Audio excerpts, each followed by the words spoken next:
SPQR stands for Senatus Populusque Romani. It means the Senate and the people of Rome. And it's a formulaic way of expressing the idea that the state of Rome consists of these two bodies, the Senate and the people. What it obscures is the relative power of those two bodies. And in fact, the formal power of the people was greater than the formal power of the Senate.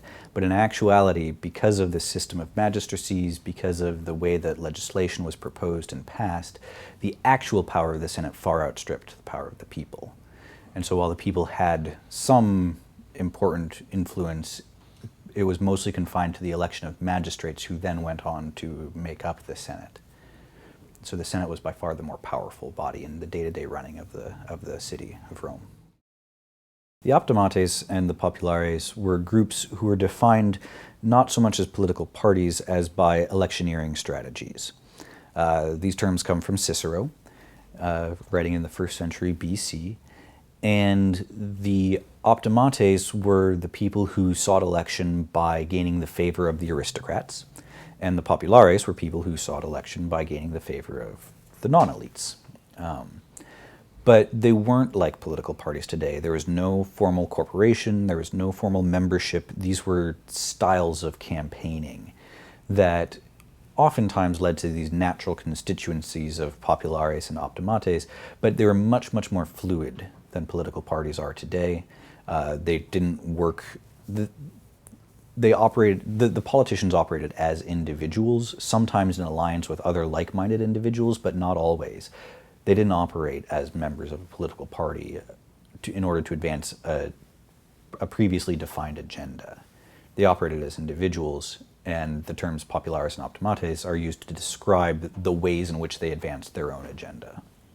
Under the Republic, the people had the responsibility of electing magistrates and of approving or rejecting legislation. The elections and legislative process descended into violence, and so there was no effective way to run these elections and legislative assemblies.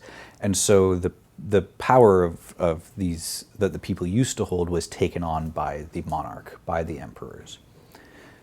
The people were in some ways complicit in this transfer of power from themselves to the empire, or to the emperor, because of the inordinate influence of the magistracies, of the magistrates and of the Senate.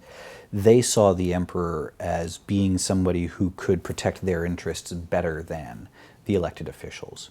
And so they actually transferred their own, in many ways, they transferred the power to the emperor over the objections of the Senate. In the later, under the empire then, the people were still powerful, but their power was much more informal. It took the form of acclamations, of applause, and requests of the emperor and of public officials in public events like public entertainments. If you lost the favor of the people through a public event, you lost quite a bit of moral authority. The favor of the political elites was solicited in other ways. Public events were really about establishing the power and the support of the people for the person in power. If they didn't have that support, that would encourage somebody else to maybe assassinate that person, or it could also encourage soldiers to not follow the orders of that person. If that person were seen as not having the support of the people, it would deal a oftentimes very critical blow to their legitimacy. Emperors were rarely deposed by the people themselves, but losing the support of the people made one vulnerable to deposition by some other powerful person who could command the power of the support of the people. Religion and public events were not ever separate. These public entertainments like chariot races, gladiatorial games, even the theater performances were always, formally at least, part of a religious ritual. They were dedicated to a god, or they were part of a funerary rite in honor of a deceased person. The strict connection between them was always formally there. As time went on, it seems to have become less prevalent in the minds of the people. And so in late antiquity, you have Christian writers arguing against these public events because of their pagan background.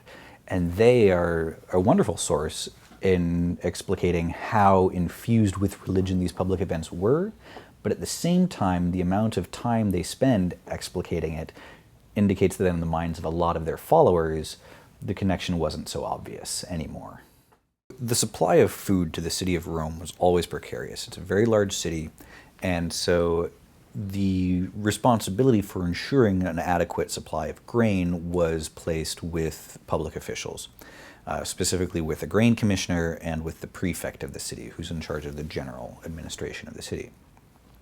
So in 189 CE, the prefect of the city and the grain commissioner were political enemies. And there was a famine going on, but the grain commissioner connived to exacerbate the famine, knowing that this would make the prefect very unpopular. The prefect was a man named Cleander. And this is in fact what happened. During chariot racing lasts all day, and so during the chariot race, in the middle of the race, between races, a chorus of children led by some anonymous young woman entered the stage and started chanting and clapping, complaining about their lot. Now this is an acclamation, and this is a very traditional form of communication between people and public officials in the ancient world. Most of the time, it's slogans accompanied with rhythmic clapping, usually to praise somebody, but occasionally also to blame someone or to make requests. And so these children began an acclamation, and the crowd picked it up. They were sympathetic. And the Circus Maximus is huge. And so hundreds of thousands of people are all joining this acclamation against Cleander, complaining about Cleander's, blaming Cleander for the shortage of grain. And they get themselves so worked up that they leave the theater, go right next door, basically, to the palace where Commodus, the emperor, is. And it's interesting to note that they simultaneously chant acclamations praising Commodus alongside acclamations blaming Cleander and asking for Commodus to depose Cleander. Commodus is so afraid. In fact, before they reach Commodus, Cleander sends in some troops to try to suppress the movement. And the troops injure and kill a few people, but the crowd takes no notice and moves on and overwhelms them just by sheer massive numbers. Commodus is so afraid by the people that he immediately orders Cleander to be killed. He gives the body to the people. The people mutilate the body and carry the head around on pikes. They also manage to secure the execution of several of Cleander's underlings. And presumably soon afterwards, the grain supply increases again. So it's both, in many ways, it's an extreme example, but it illustrates both the perennial danger of famine, the measures required by the government to ensure food supply, the idea that the people expect the government to ensure the food supply and will speak out strongly when it fails to do so, as well as the use of acclamations, of unison chanting and clapping to secure their wishes. Finally, it's important to note that they were very careful to continue the traditional acclamation of praise of the emperor. So they weren't opposed to the system as a whole, they were opposed to one individual who they saw as putting them in peril. And they were effective.